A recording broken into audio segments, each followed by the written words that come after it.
لوگوں نے ابن مسعود سے پوچھا کہ نماز کو ضائع کرنے کا مطلب کیا ہے، تو انہوں نے کہا اس سے مراد نماز کو اتنی دیر سے پڑھنا کہ وقت نکل جائے۔ تو ان لوگوں نے کہا ہم یہ سمجھتے تھے کہ نماز کو چھوڑ دینا اسے ترک کرنا ہے۔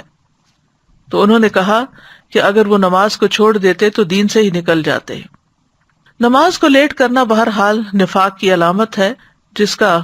حدیث میں بھی ذکر آیا ہے، اور سستی سے پڑھنا اور دکھاوے کی نماز پڑھنا